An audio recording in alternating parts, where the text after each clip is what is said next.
भुनक्तु सह वीर्यं करवावहै तेजस्विनावधीतमस्तु मा विद्विषावहै। ओम शांति शांति शांति। शंकरं शंकराचार्यं केशवं बादरायणं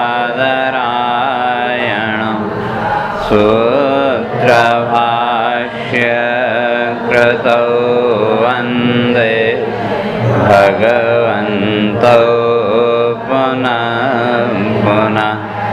ईश्वरो गुरुरात्मेति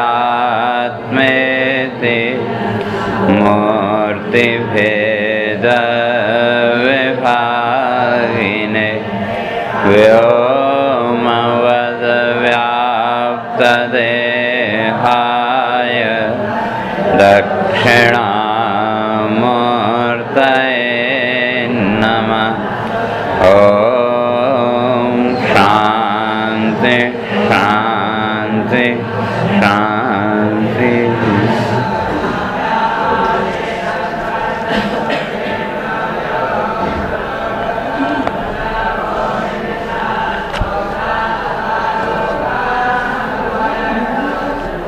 मनु भाई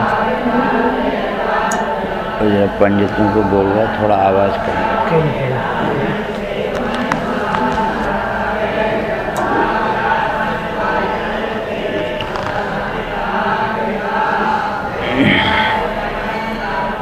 ओम इदं मनसं स्वतः पश्यं रूप्यम् इत्यभिमन्यते तथा स्वं च स्वतः पश्यन् अहम् इत्यभिमन्यते।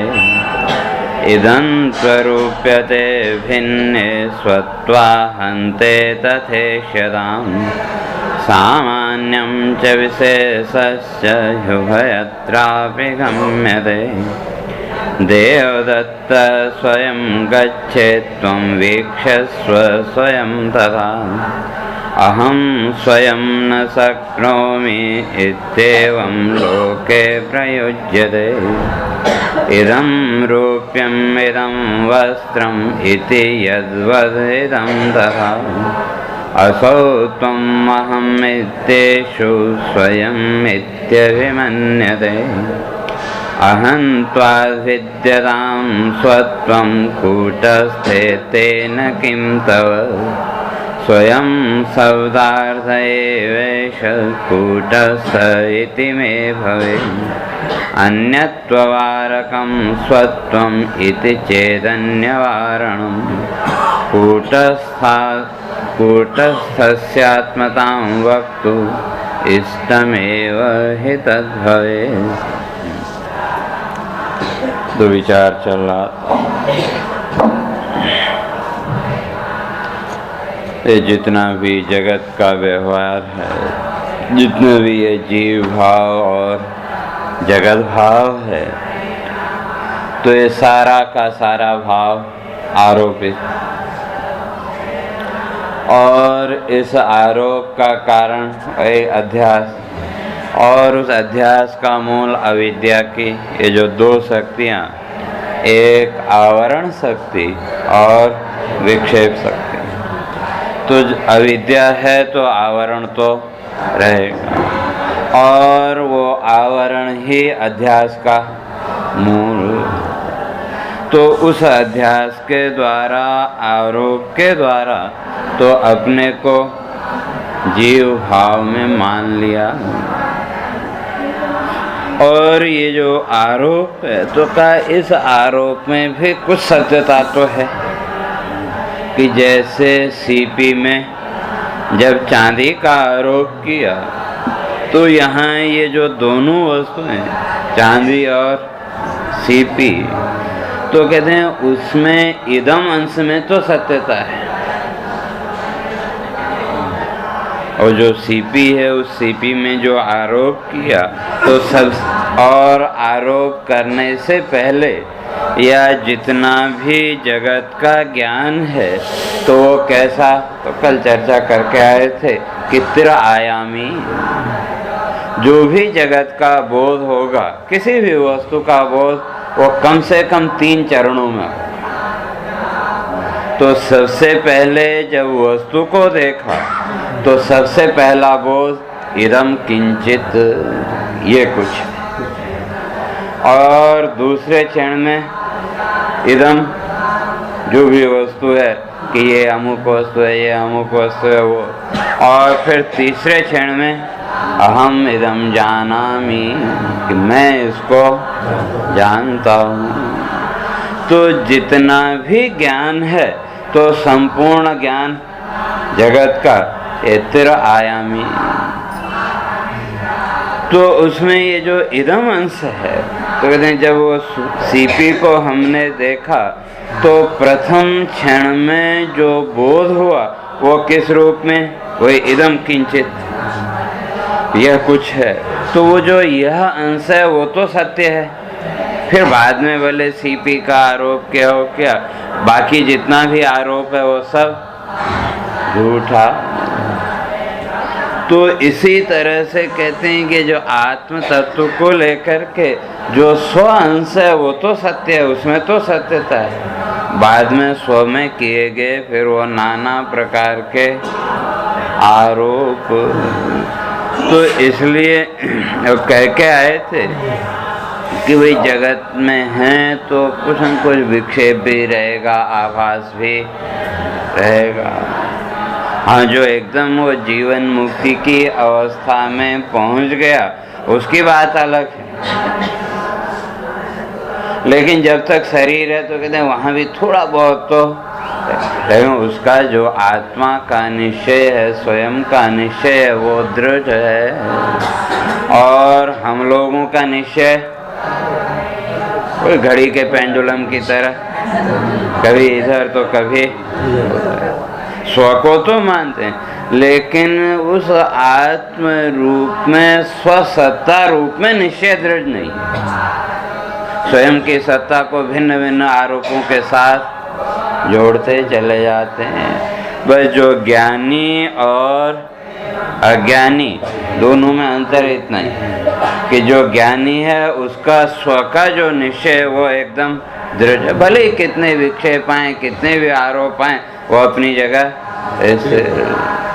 तो कैसे, तो भगवान शंकराचार्य ने बड़ा सुंदर दृष्टांत दिया। कहते हैं जैसे एक नट है, जो नाटककार है, या आज की भाषा में कहें तो हीरो, तो वो अभिनय करता है, जो अभिनेता है, तो नाना प्रकार के अभिनय करते हुए भी उसका जो स्व का निश्चय है वो दृढ़ है कि नहीं। तो वह उसी तरह से जो ज्ञानी है उसका निश्चय दृढ़, और जो सामान्य व्यक्ति है उसका निश्चय जैसा नाटक करने लगा, जैसा आरोप हो रहा तो वैसा ही मानते चले गए।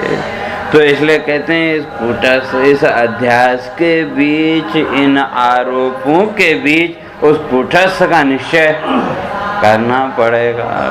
और उस कूटस्थ का निश्चय ही हमको इस संसार के बंधन से बचा सकता है। और अगर निश्चय नहीं हुआ तो फिर कोई बचाने वाला नहीं। केवल उस कूटस्थ का निश्चय, उस आत्मा का, उस चेतन का निश्चय वही बचा सकता है। तब अब यहाँ तक अपने संक्षेप से चर्चा करके आए थे। तो अब यहाँ फिर पूर्व पक्षी की ओर से प्रश्न कर रहे हैं, का इदम अंशः स्वतः पश्यम रूप्यम इत्यभिमन्यते। तो कहते हैं कि वे जो दृष्टांत और दाष्टांत दोनों में समानता तो होनी चाहिए। आप चर्चा कर रहे हैं उस आत्म तत्व की, स्व की, और दृष्टांत दिया किसका, सीपी में, चांदी का या रस्सी में सर्प का आरोप, लेकिन कहते हैं यहाँ तो थोड़ा सा अंतर है। कहा यहाँ लोक व्यवहार में जो सीपी है वो अलग है और जो चांदी है वो अलग है। ठीक है, इदम अंश से आपने माना इदम अंश दोनों में है, जो चांदी है उसमें भी इदम अंश है और जो सीपी है उसमें भी इदम अंश है। लेकिन कहते हैं ये कूटस्थ और जीव के साथ कैसे इसका कुछ वो भी तो इस क्यों यहाँ तो दोनों ही भिन्न भिन्न वस्तुएं हैं, तो एक वस्तु का दूसरी वस्तु में आरोप किया। और यहाँ जो जीव भाव आदि का वहाँ तो कोई अलग से कोई वस्तु तो है नहीं। ठीक है, आरोप मानते हैं, लेकिन जो जीव भाव का आरोप है वो चेतन से भिन्न है क्या? तो यहाँ तो उससे भिन्न नहीं, तो फिर दृष्टांत और दाष्टांत में समानता कहाँ हुई? तो ये कहते हैं तो जो और वहाँ जो ज्ञान हो रहा है सीपी में चांदी का, तो कहते हैं ये तो इंद्रिय सन्निकर्ष जन्य ज्ञान है, ये प्रत्यक्ष हो रहा है। सीपी के पास गए तो सीपी को देखा तो चांदी का जो भ्रम था वो, तो यहाँ लोक व्यवहार में तो कहते हैं ये जितना भी ज्ञान है जो भी आपने दिया ये इंद्रिय सन्निकर्ष जन्य ज्ञान, और जो आत्मज्ञान है उसके लिए तो कह दिया ये तो वाचो निवर्तन्ते या प्राप्य मनसा स, तो कोई भी इंद्रिय आदि वहाँ तक जा नहीं सकती। तो दृष्टांत और दाष्टांत एकदम अलग अलग हो गए। कहते हैं ये तो बात बराबर घटती नहीं है। तो उसी को यहाँ कह रहे हैं कि अगर कोई यहाँ ये आशंका करे कि जैसे वहाँ सीपी में चांदी का जो आरोप है या रस्सी में जो सर्प का आरोप है, वहाँ तो एक से भिन्न दूसरी वस्तु है, दोनों भिन्न भिन्न वस्तुएं हैं, तो एक का दूसरे में आरोप हो गया। और का यहाँ ये जो जीव भाव का आरोप कर रहे हैं, तो यहाँ आत्मा से अतिरिक्त और क्या है जिसका हम आरोप कर रहे हैं? ठीक है, वो जो शुद्ध चेतन है उसमें आरोप किया, कहते हैं वहाँ तक भी ठीक है। लेकिन ये जो जीव भाव आदि आ रहे हैं तो इसका जो आरोप मानते हैं तो ये भिन्न होना चाहिए।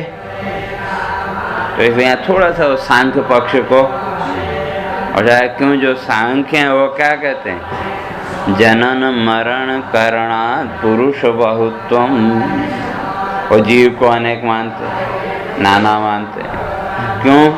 का जनन मरण करना, कब एक का जन्म हुआ और एक की मृत्यु, ये तो हम प्रत्यक्ष देख रहे हैं, और एक मुक्त हो गया और एक फंस गया।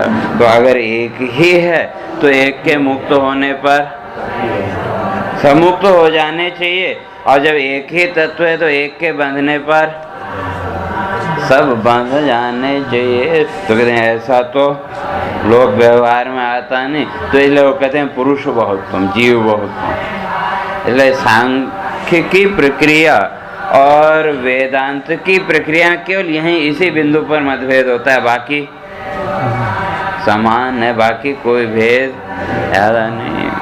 तो इसलिए यहाँ कह रहे हैं कि अगर ये आरोप आप मानो आत्मा में जीव का, तो जीव को उससे भिन्न मानो। तो जब जीव को भिन्न मानेगा तो जीव भी अलग अलग मानने पड़े। तो एक ऐसे कोई अगर वो प्रश्न करे, वो करे तो उसका उत्तर दे रहे हैं कि भाई यहाँ वो कोई अतिरिक्त या कोई भेद नहीं है, केवल आरोप। और जो इदम अंश का जैसे वहाँ सुक्ति में और चांदी में इदम अंश एक ही है, सत्य है, तो उसी तरह से यहाँ भी स्वांश सत्य है। हम कहते हैं ना लोक व्यवहार में कि मैं स्वयं जानता हूँ, दो हो गए। तो और उसने स्वयं वस्तु को देखा इत्यादि। तो कहते हैं ये जितना भी व्यवहार काल है, ये जो भी हमारा लौकिक जगत का व्यवहार है, तो वहाँ स्वांश तो सामान्य है, जितने भी हैं वो, और जड़ वस्तु को भी लेकर के हम कहते हैं हमने स्वयं उसको देखा, हमने स्वयं ये किया वो किया। तो सर्वत्र लोक व्यवहार में उस स्व का प्रयोग होता है कि नहीं? तो वो स्व शब्द सर्वत्र क्या हो गया? सामान्य। और उसमें मैं भाव विशिष्ट हो गया कि मैं, हम कहते हैं मैं स्वयं गया था।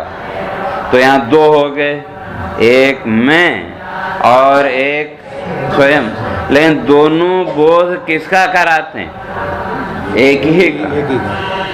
स्वयं शब्द का अर्थ भी वही और अहम शब्द का अर्थ भी वही, लेकिन लोक व्यवहार में दोनों अलग अलग हुए, एक सामान्य और एक विशेष।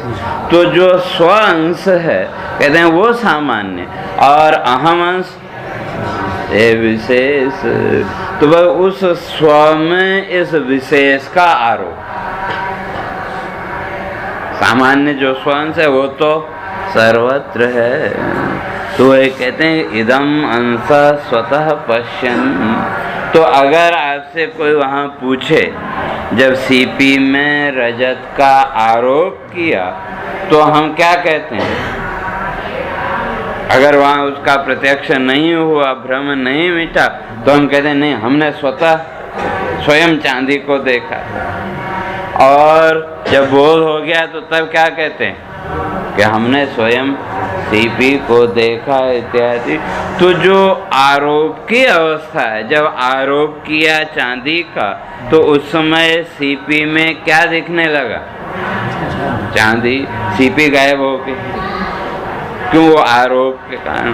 तो उसी तरह से जब यहाँ उस स्व अंश में भी जब अहम का आरोप किया तो स्वांश गायब हो गया। है सर्वत्र सामान्य, लेकिन स्वांश का बोध प्रधानता किसकी? अहम की। तो ये कहते हैं स्वतः पश्चिम। तो वहाँ वो जो सीपी है उसमें जो इदमांश है उसको किसने देखा? हमने ही देखा। और जो रजत का इदमांश है उसको भी हमने देखा, लेकिन उस इदम अंश को जब देखा है सीपी में तो कहते हैं रूप्यम इत्यभिमन्यते। तो उसको भ्रम के कारण, अज्ञान के कारण क्या मान लिया? चांदी मान लिया। या उसी तरह से रस्सी में सर्प मान लिया, हो नहीं गया। तो उसी तरह से रस्सी में भी इदम अंश है, सीपी में भी इदम अंश है। तो इदम अंश तो सर्वत्र समान, लेकिन ये जितना आरोप है ये सब झूठा। तो जिसका आरोप किया उसकी विशेषता होगी। और चांदी की जगह वो सीपी थोड़ा पीले रंग की हो तो पीलापन दिखने लगा, तो उसमें किसका आरोप हो गया? सोने का। तो इदम अंश तो जब सोने का हमने आरोप किया तब भी हुई, और चांदी का आरोप किया तो इदम अंश तो सर्वत्र है। तो वही यहाँ कहते हैं जैसे रूप्यम इत्यभिमन्यते का, जैसे वो चांदी के इदम अंश को जब देखा प्रथम क्षण में बोध हुआ इदम किंचित कि ये कुछ है, और अंदर से फाइल खुल गई दूसरी। सीपी की फाइल खुलनी चाहिए थी लेकिन फाइल खुल गई और चांदी की। तो जब चांदी की फाइल खुली तो सीपी को क्या मान लिया? चांदी। तो कहते हैं उसका मूल कारण वही अज्ञान। तो उसी तरह से कहते हैं तथा स्वंच स्वतः पश्य। ये जो हम कहते हैं कि मैं स्वयं गया था, यह कहा, या जब कहते हैं मैं स्वयं, तो वहाँ उस स्वयं को भी हम देख रहे हैं कि नहीं, वो जो स्व का भाव है उस स्वभाव को भी हम देख रहे हैं कि नहीं। लेकिन जब उस स्वभाव को देखा, स्व को देखा, तो वहाँ भी ज्ञान की प्रक्रिया हुई। इदम किंचित, स्व को लेकर के भी पहले क्षण में बोध की प्रक्रिया हुई है कि इदम किंचित। अब संस्कार हैं सामने चित्त में संचित, तो उन संस्कारों के द्वारा क्या किया, अहम भाव को वहां आरोपित कर दिया। तो अब उस स्व में ही किसको देखने लगे, अहम को। लेकिन एक को देख रहे हैं या दो को, मूल तो एक है, देख तो स्व को ही रहे, लेकिन उसमें आरोप किसका कर दिया कि मैं स्त्री हूँ, मैं पुरुष हूँ, मैं सुखी हूँ, मैं दुखी हूँ। ये सारा का सारा आरोप आया कहाँ से, वही संस्कारों के द्वारा। जैसे मैंने पहले भी कहा था, फिर एक बार सुन लो कि जब आपकी आंख खुली सहज में, कभी जल्दी में हड़बड़ाहट में खुले वो बात अलग है, लेकिन जिस दिन सहज रूप में आपकी आंख खुली, तो आंख खुलते ही वो जो पहला क्षण, अब वो क्षण कितना लंबा या छोटा होगा वो अलग बात, लेकिन वो जो पहला क्षण है, विचार करके देखो उस क्षण में भी आपको स्व का बोध है कि नहीं, वहां भी आप स्व को देख रहे हैं कि नहीं। स्व को तो देख रहे हैं, बोध भी है, लेकिन वो जो बोध है स्व का, वो सविकल्पक या निर्विकल्पक, निर्विकल्प, क्यों, वहां कोई उपाधि नहीं, कोई आरोप नहीं है। तो इसलिए शास्त्रकार कहते हैं वो शुद्ध प्रतिबिंब की अवस्था है। तो इसलिए वहां तक पहुंचना पड़ेगा अगर मोक्ष चाहिए तो।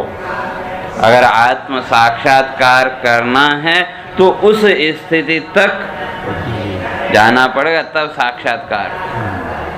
और धीरे धीरे वो आत्म प्रकाश आगे बढ़ा तो आगे है ये अंतःकरण का पर्दा, मन, बुद्धि, चित्त और अहंकार। और जो वो आत्मा है या वो जो स्व अंश है, आत्मा को, कूटस्थ को, वो प्रकाश रूप, और प्रकाश की स्वाभाविक गति है, वो फैलेगा। तो धीरे धीरे वो प्रकाश आगे बढ़ा, तो आगे है आपका अहंकार। वो समझो वही मोबाइल की तरह, किसी का नंबर आपने मिलाया तो वहां भी अहंकार के फिर दो भेद, एक समष्टि अहंकार और एक व्यष्टि अहंकार। तो जैसे मोबाइल का आपने नंबर मिलाया तो सबसे पहले वो तरंगें कहाँ गई, वो जो सैटेलाइट या जो टावर है वहाँ स्टेशन, और वहाँ से जिसका आपने नंबर मिलाया वहाँ के। तो ठीक इसी तरह से यहाँ भी हमारा जो नंबर है वो ऑटो डायल में फिट है कि जैसे ही वो प्रकाश बढ़ा समष्टि अहंकार के साथ जुड़ा और वहाँ से तुरंत हमारे व्यष्टि अहंकार के साथ जुड़ा, तो अब एक हल्का सा आभास सा, पहले क्षण में केवल बोध होने का अस्तित्व, अब जब अहंकार के साथ जुड़े तो एक हल्का सा, थोड़ा सा और थोड़ा स्पष्ट हो गया, हल्का, लेकिन अभी निश्चय नहीं। और फिर आगे बुद्धि के साथ जुड़े तो बुद्धि का काम है निश्चय करना। तो बुद्धि ने जैसे ही वो प्रकाश बुद्धि तक पहुंचा, बुद्धि प्रकाशित हुई, तो बुद्धि के द्वारा हमने निश्चय कर लिया कि मैं हूँ, लेकिन कौन हूँ, क्या हूँ, अभी वो नहीं पता। केवल स्वांश का निश्चय अभी तक अपने होने। और फिर आगे प्रकाश बढ़ा, आगे है आपका ब्लैक बॉक्स चित्त, जिसमें वो संस्कार संचित।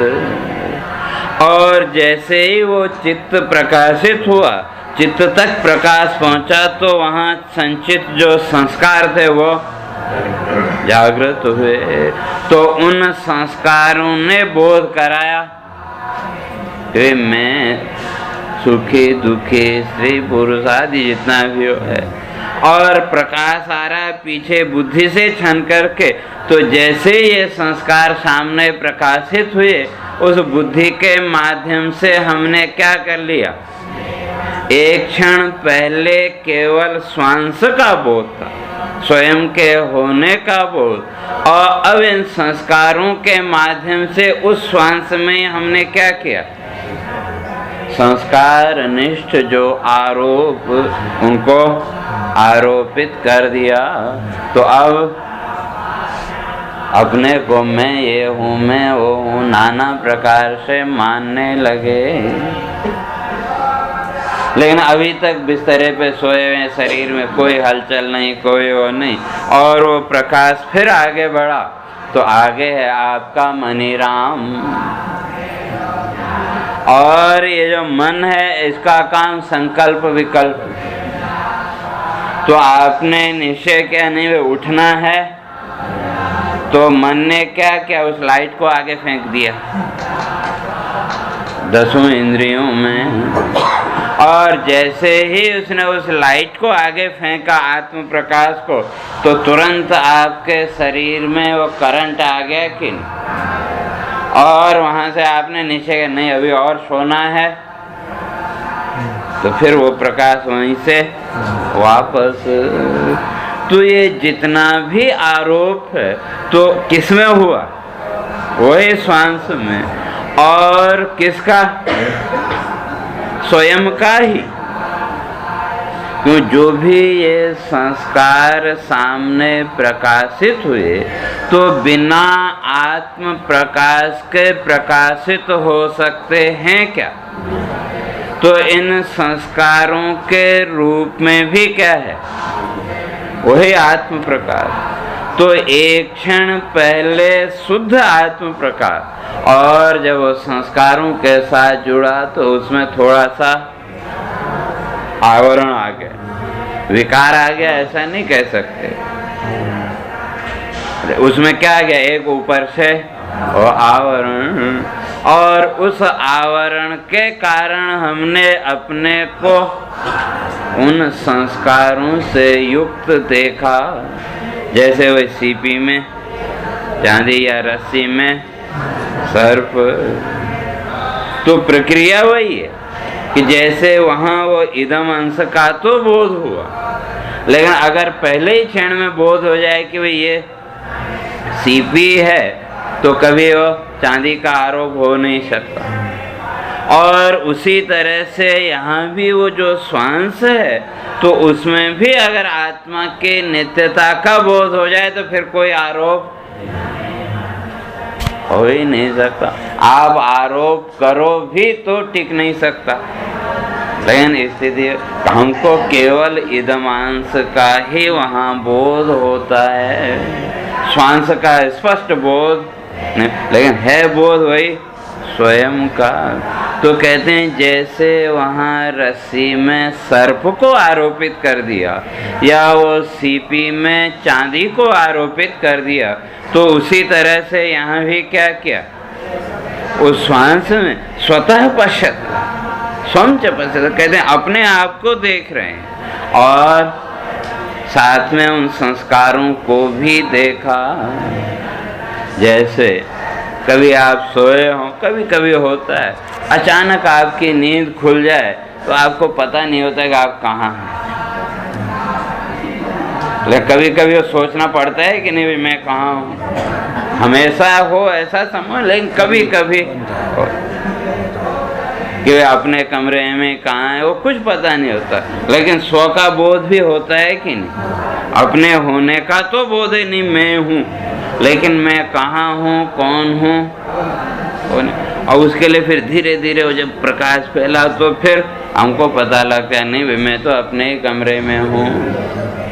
या कई बार सब, मेरे ख्याल से सबको अनुभव तो होता है, कभी एकदम रात को उठना पड़े कि दरवाजा इधर है तो जा रहे हैं इधर, और दीवार से टकराए तो फिर एकदम कभी होता है। तो एक तो तो इसलिए तो स्वांश का वहाँ बोध है कि नहीं?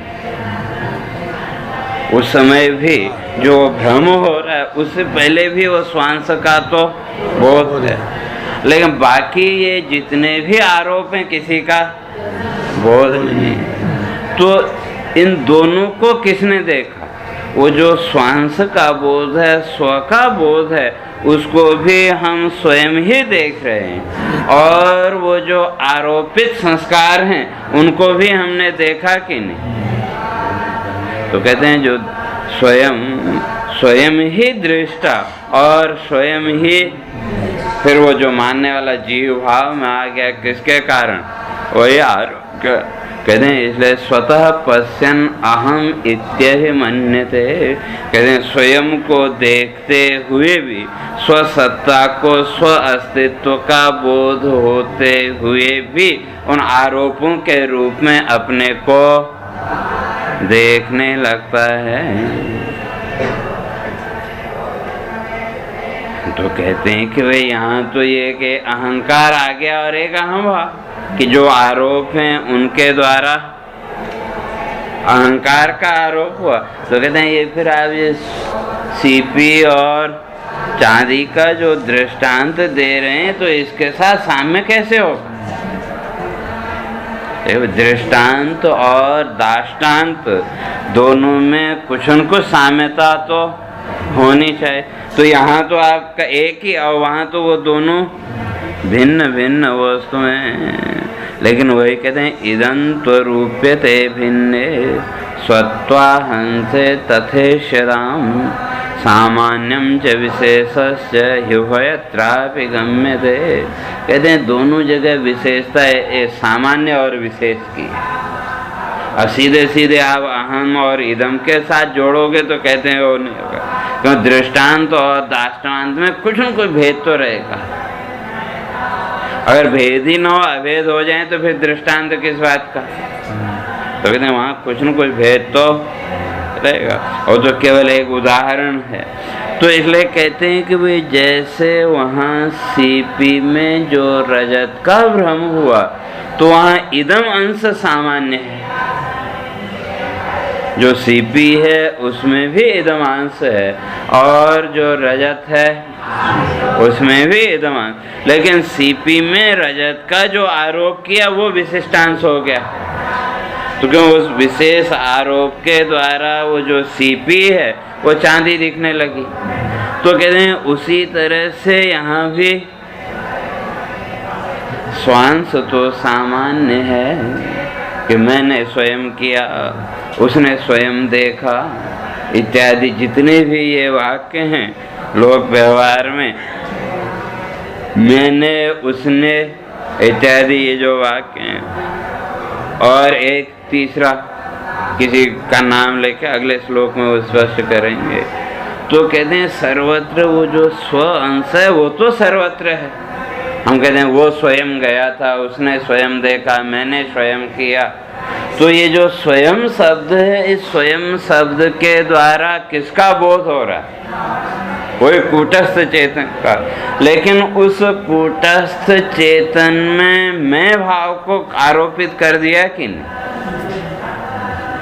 मैंने स्वयं देखा, उसने स्वयं देखा, तो ये विशिष्टांश हो गए, मैं, वह इत्यादि ये विशिष्टांश। तो कहते हैं जैसे वहाँ इदमांश में सामान्यता है तो उसी तरह से यहाँ भी जो स्व अंश है वो सर्वत्र सामान्य है। और बाकी ये जितने भी ये आरोप हैं ये विशिष्टांश, तो का वहाँ भी वो सामान्य और विशिष्टांश है, और यहाँ भी सामान्य और विशिष्टांश, ये साम्यता। तो कहते हैं कैसे, उसको थोड़ा और स्पष्ट करें तो आगे कहते हैं देवदत्त स्वयं गच्छे त्वं वीक्षस्व स्वयं तथा अहम स्वयं न शक्नोमि इत्येवं लोके प्रयुज्यते। तो वे तीन वाक्य दे रहे हैं। कहते हैं देवदत्त स्वयं गच्छेत, देवदत्त स्वयं गया और वीक्षस्व स्वयं तथा, और तुम उसको स्वयं देखो। और अहम स्वयं न शक्नोमि, मैं स्वयं ये नहीं कर सकता इत्यादि 3 वाक्यों के। एक व्यक्ति प्रधानता, नाम की प्रधानता, और एक त्वम पद की प्रधानता, और एक अहम। लेकिन स्व शब्द तो सर्वत्र है कि देवदत्त ने स्वयं देखा या देवदत्त स्वयं गया, तो वहां भी वो स्वयं शब्द है कि नहीं। और तुम स्वयं देखो तो तुम भी कह रहे हैं और स्वयं भी कह रहे हैं, और मैं स्वयं नहीं जानता या मैं स्वयं जाऊंगा इत्यादि, तो यहाँ भी स्वयं शब्द। तो ये जो स्व शब्द है कहते हैं तीनों जगह सामान्य है, और उस स्व के द्वारा निर्देश किसका? उसी कूटस्थ चेतन का जो सर्वत्र सामान्य है। लेकिन इसमें ये जो आरोप है देवदत्त तुम मैं, ये विशिष्ट हो गए, तो इन आरोपों के कारण वो भेद हो गया। लेकिन जो स्व अंश है, जो आत्मांश है, कहते हैं उसमें तो कोई भेद है नहीं। तो कहते हैं जैसे ये लोक व्यवहार में प्रयोग होता है, वो आरोप विशेष का किया, तो उसी तरह से सीपी आदि में भी। इसलिए ये विरोध है, ये कहना ठीक नहीं है। तो उसी को तो फिर आगे कहते हैं कि भाई भवत्येव लोक के प्रयोग। ठीक है, लोक प्रयोग की बात अलग है, लोक में प्रयोग करते हैं, कहते हैं ठीक है होता होगा। लेकिन यहाँ तो बात स्वयं शब्द की है, तो इसलिए कहते हैं कि वो जो स्वयं शब्द है तो उसके वो सामान्य रूपता कैसे सिद्ध होगी। ठीक है, आपने कह दिया, कहते हैं लोक व्यवहार में होता होगा, होता रहे। लेकिन यहाँ तो मूल बात उस आत्म तत्व को लेकर के, स्व शब्द को लेकर के, तो सर्वत्र उसकी समानता वो कैसे सिद्ध होगी। तो उसी को फिर आगे स्पष्ट कर रहे हैं, कहा इदम रूप्यम इदम वस्त्रम यद्वद इदम तथा असौ त्वम अहम इत्येषु स्वयं इत्यभिमन्यते।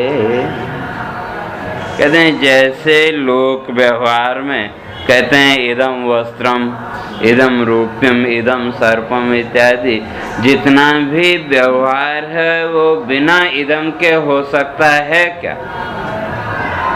जितना भी लोक व्यवहार है कि बिना यह के नहीं हो सकता कि यह अमुक है, यह वह है, बाह्य वस्तु में पृथक जो वस्तु है, तो वहाँ वो यह शब्द तो चाहिए। तो कहते हैं ये जितनी भी वस्तुएं हैं जगत की, सर्वत्र वो इदम शब्द है कि नहीं?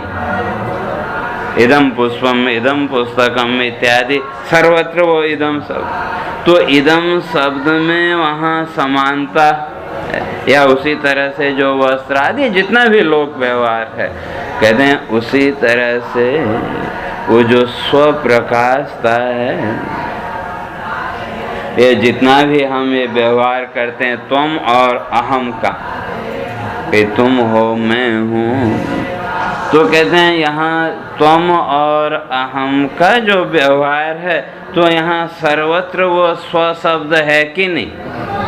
हम कहते हैं तुम खुद जाओ, सामान्य रूप से कह सकते हैं तुम जाओ, ये भी कह। और जब कुछ विशेष हो कहना तो क्या कहते हैं कि तुम स्वयं जाओ, और या मैं स्वयं करूँगा, मैं स्वयं जाऊँगा इत्यादि। कहते हैं जैसे वो अहम और त्वम से भी इदम, जो पृथक जो वस्तुएं हैं वहाँ इदम का व्यवहार है, और जितना भी ये लोक व्यवहार है अपने से भिन्न, स्व से भिन्न वस्तु का जो निर्देश है, उसके लिए इदम पद की आवश्यकता है। और स्व का निर्देश करने के लिए अहम आदि, तो वहाँ वो जो इदम शब्द है तो वो पृथक लोक व्यवहार को दिखा दिया कि वहाँ इदम शब्द के द्वारा लोक व्यवहार, और त्वम अहम का जो प्रयोग करते हैं कि वहाँ भी वो स्व शब्द है कि नहीं, तो ये कहते हैं त्वम अहम इत्येषु, कि काव्य जितना भी ये त्वम और अहम का व्यवहार है तो इसमें स्वयं इत्यभिमन्यते। तो हमने कहा कि तुम, तो तुम शब्द को सुनते ही आपने स्वयं का आरोप किया कि नहीं? वो जो त्वम शब्द है उसका आरोप कहाँ किया? स्व में। और हमने कहा अहम मैं हूँ, तो मैं का भी आरोप किसमें किया? स्व में। तो जिसको हमने त्वम शब्द से निर्देश किया तो उसने भी उस शब्द को सुनते ही जो आरोप किया वो स्व में, और हमने भी अहम का आरोप किया किसमें? स्व में। तो कहते हैं दोनों जगह स्व तो सामान्य है, समान है, लेकिन जो आरोप है वो भिन्न भिन्न विशिष्ट। तो जब हमने त्वम कहा तो या किसी को कहते हैं तुम या आप, जो भी, तो वो शब्द सुनते ही हम अपने उन आरोपों को आरोपित करते हैं कि नहीं तुरंत? या लोग व्यवहार में भी कि आप ऐसे हैं वैसे हैं, जब हमने किसी को कोई प्रशंसा कर रहा हो तो तुरंत वो आरोपों को अपने ऊपर आरोपित करते चले जाते हैं कि नहीं? और कोई निंदा कर रहा हो तो वो हमारे आरोपों को हटाता है तो गुस्सा लगता है कि जो आरोप हमने और रखे। तो वो शब्द को जब हमने सुना हर एक ने कि भाई आप हैं, तो उस आप शब्द को सुनते ही जो भी आरोप हमने बांध रखे हैं उस स्व के, उनको हम आरोपित करते हैं। तो कहाँ आरोपित किया? स्व में। और अपना आरोप भी कहाँ किया? स्व में। तो कहते हैं इस तरह से वहाँ समानता, जैसे इदम वस्त्रम इदम रूपम, सर्वत्र इदम शब्द है तो वस्त्र का भी आरोप किसमें किया? इदम अंश में। और जो चांदी आदि है उसका भी आरोप किया इदम अंश में। तो उसी तरह से अहम त्वम का आरोप स्व अंश में। और जब आरोप किया तो कहते हैं उसके अनुसार मानने लगते हैं। तो कहते ठीक है ये होता होगा, लेकिन इसे आत्मन कूटस्थ आत्मनि क्यों आया? तो कहते हैं इसे कूटस्थ का क्या लेना दे? आप बताने चले थे कूटस्थ की चर्चा, जीव और ईश्वर उसका वो, और यहाँ आगे लोक व्यवहार में का लोक व्यवहार में होता होगा, हमको लोक व्यवहार से मतलब नहीं। इसलिए कहते हैं भवतु स्वयं अहम शब्द, कहते हैं ये अहम और स्वयं शब्द का भेद होता होगा, होता रहे, लेकिन इससे कूटस्थ में क्या हुआ? हमको तो उस कूटस्थ को जानना है। आप कूटस्थ की बात करो, ये लोक व्यवहार की बात कहते हैं वो नहीं चाहिए। तो इसलिए कहते हैं एतावता कूटस्थ आत्मनि किम आयातम। तो इसलिए वो जो पूर्व पक्षी या शिष्य पूछता है कि भाई ये सब जितने भी आपने उदाहरण दिए लोक व्यवहार के, लोक व्यवहार में ऐसा होता है वैसा होता है, कहते हैं इन आरोपों से कूटस्थ का कैसे बोध होगा? ठीक है आरोप आपने कहा चलो हम मान लेते हैं, लेकिन कूटस्थ को बताओ। तो वही कहते हैं अहं त्वाद् भिद्यतां स्वत्वं कूटस्थे तेन किं तव स्वयं शब्दार्थ एवेश कूटस्थ इति मे भवेत्। तो उसी को स्पष्ट कर रहे हैं, जैसे पहले कह के आए थे कि जीव भाव जगत भाव बाधे स्वात्मे अवशिष्यते। शुरू में कह के आए थे कि वे जब जीव भाव और जगत भाव इन दोनों भावों का जब बाध हो जाएगा तो क्या बचेगा? का आत्मेव अवशिष्यते, केवल एकमात्र आत्म भाव बचेगा। लेकिन उस आत्म भाव का निश्चय करना पड़ेगा। जगत और जीव भाव के बाध का निश्चय और आत्म भाव की नित्यता का निश्चय। क्या है, जब तक ये दो निश्चय दृढ़ नहीं होंगे तब तक मोक्ष की कल्पना नहीं कर। जगत भाव और जीव भाव की अनित्यता और आत्म भाव की नित्यता, ये निश्चय जब हो गया तो समझो मुक्त। तो उसी को यहाँ कह रहे हैं दूसरे ढंग पे, कहते हैं अहंत्वाद भित्यताम स्वत्वम। तो अब जब शिष्य ने प्रश्न पूछा तो फिर उससे उल्टा प्रश्न पूछ रहे हैं कि जो तुम ये कह रहे हो, तो कहा तुम ये बताओ, तो ये जो स्व है, तो कहते हैं इस स्व को तुम अहम से अलग कर सकते हो क्या? जो हम कहते हैं मैं स्वयं करूँगा, तो ये जो स्वयं शब्द है या ये जो स्व का भाव है, इसको मैं से अलग कर सकते हैं क्या? नहीं कर सकते, तो दोनों ही जुड़े हुए हैं। और मूलतः देखें तो एक ही शब्द के वाचार्थ, लक्ष्यार्थ दोनों का एक, वाच्यार्थ में थोड़ा सा भेद हो जाता है, लेकिन लक्ष्यार्थ दोनों का, मैं का भी वही और स्व का भी वही।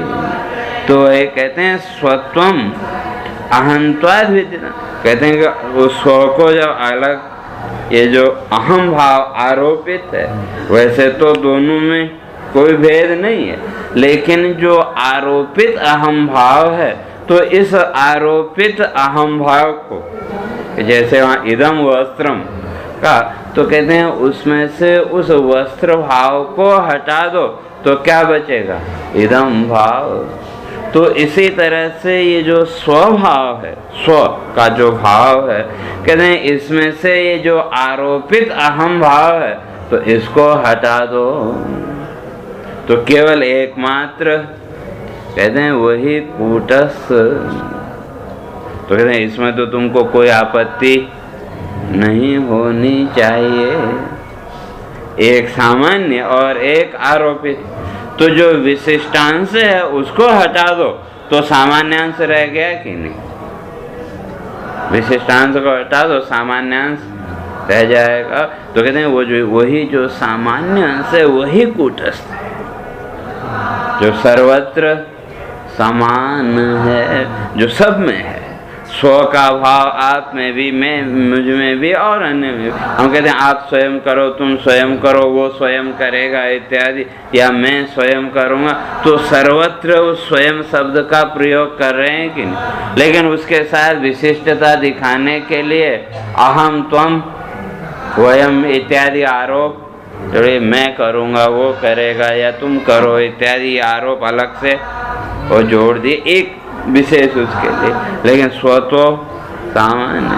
तो वही कहते हैं वो जो स्व का जो शब्दार्थ है, जिस स्व की हम बात कर रहे हैं, उस स्व का जो शब्दार्थ है वही क्या एव एष कूटस्थ, उस स्व का जो लक्षितार्थ है, शब्दार्थ है, वही कूटस्थ, यानी जो सर्वत्र समान रूप से व्याप्त।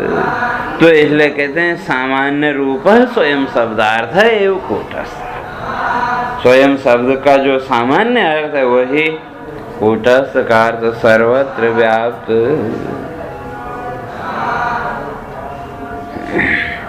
और कहा कि ठीक है आप कहते हैं, लेकिन ये जो कूटस्थता है इसका बोध कैसे होगा?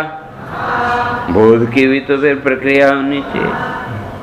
तो उसको आगे सुने, अन्यत्वारकम स्वत्वम चेद अन्यवारणम कूटस्थस्य आत्मतां वक्तुम इष्टमेव हि तद्भवे।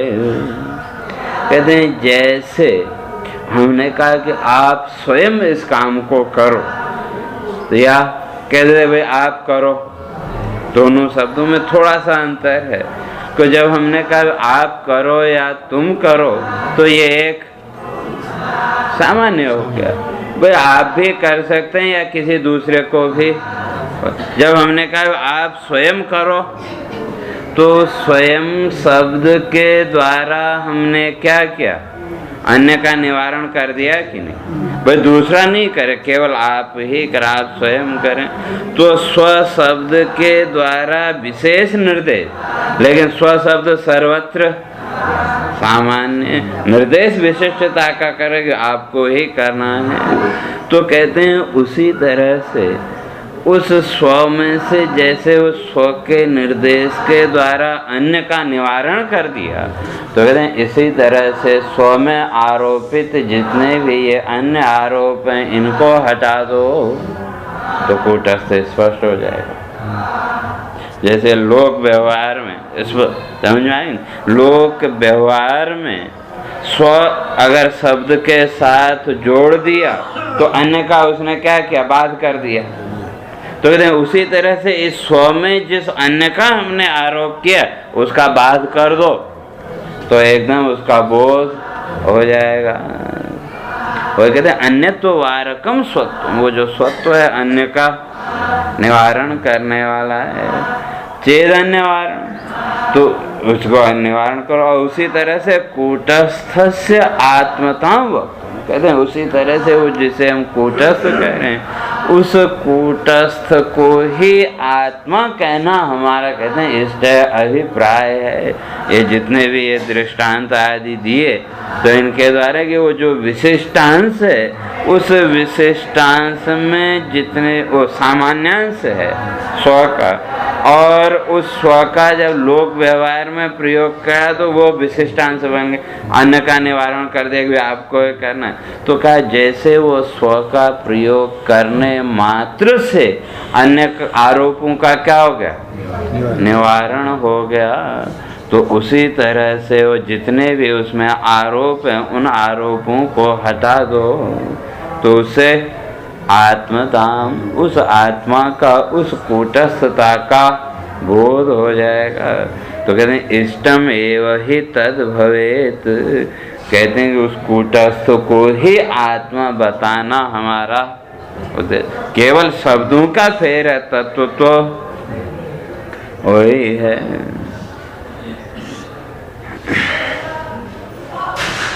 तो कहते हैं कि भाई ये जो आपने कहा भी कूटस्थ और आत्मा, कहते हैं ये तो शब्द हैं।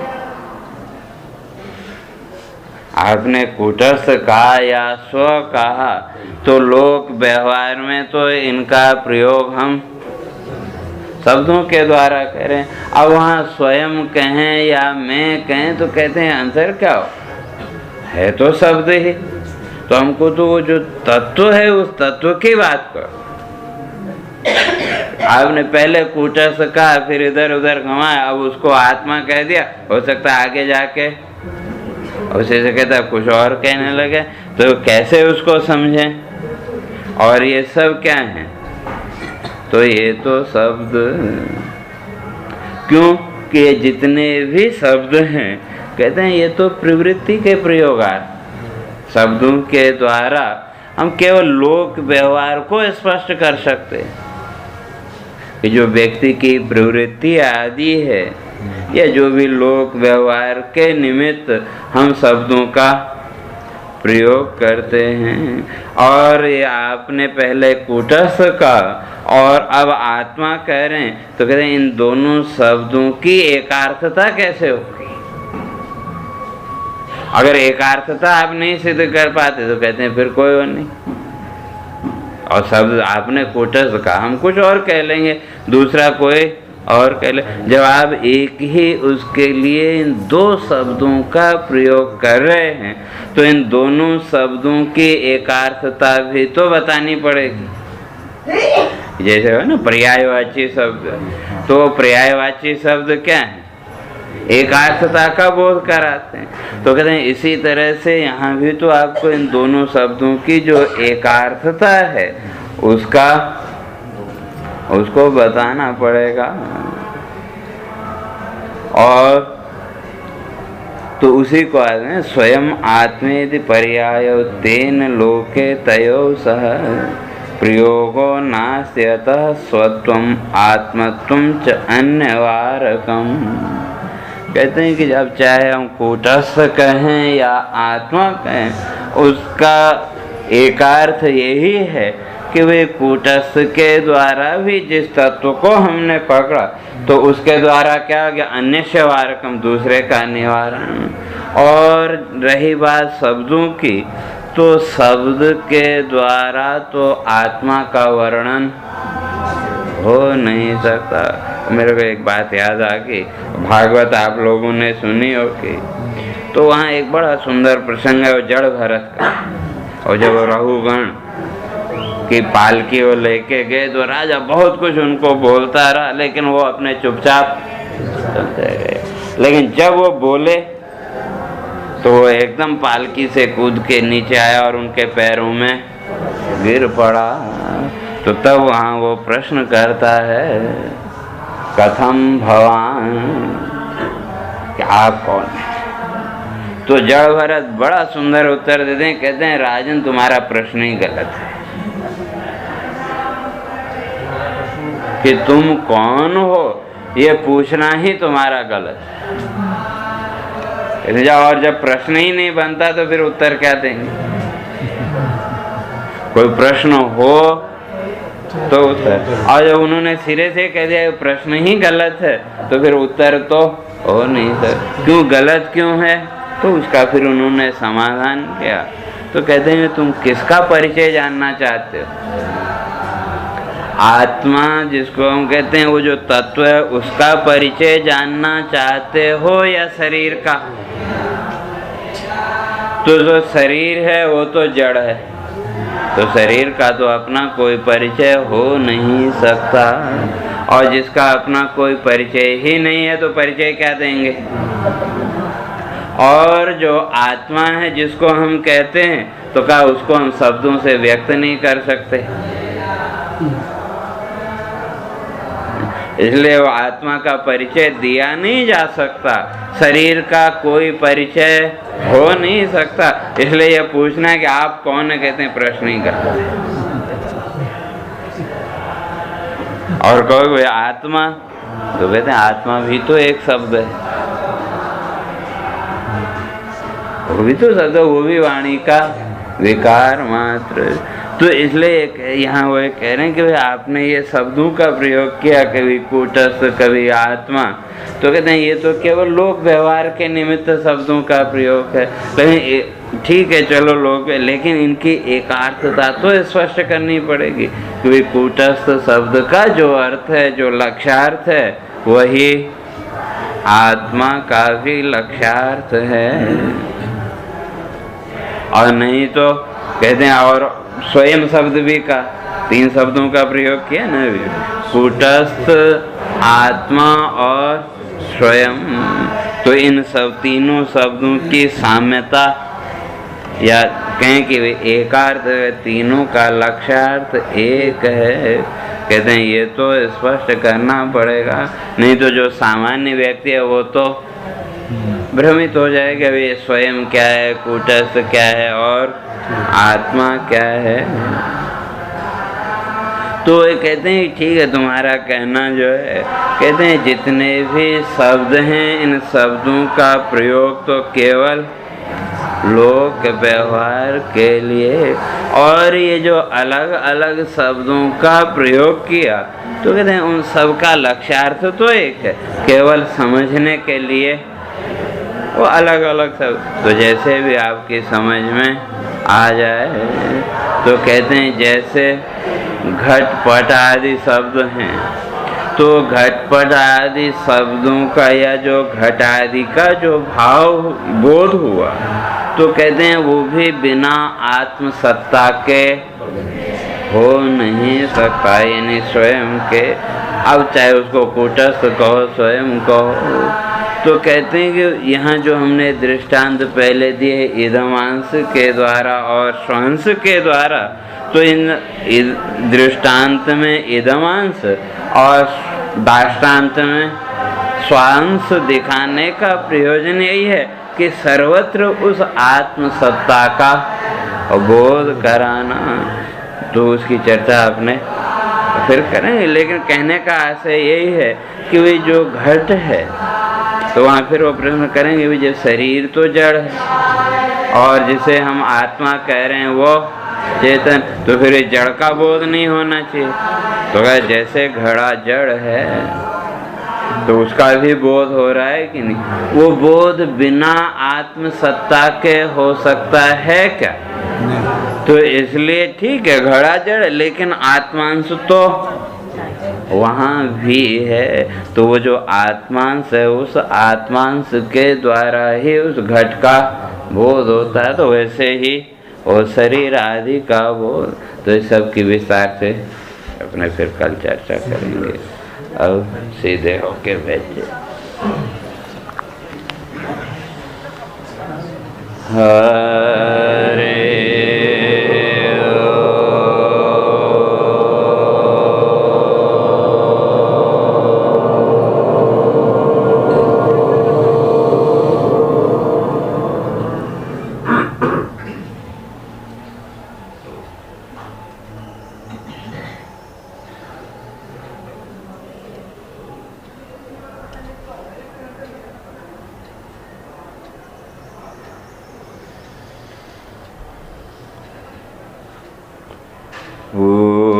पूर्णमदः पूर्णमिदं पूर्णात् पूर्णमुदच्यते पूर्णस्य पूर्णमादाय पूर्णमेवावशिष्यते। ॐ शान्ति शान्ति शान्ति। शङ्करं शङ्कराचार्यं केशवं बादरायणं सूत्रभाष्यकृतौ वन्दे भगवन्तौ पुनः पुनः। ईश्वरो गुरुरात्मेति मूर्तिभेदविभागिने व्योमवद्व्याप्तदेहाय दक्षिणामूर्तये नमः। ॐ शान्ति शान्ति शान्ति।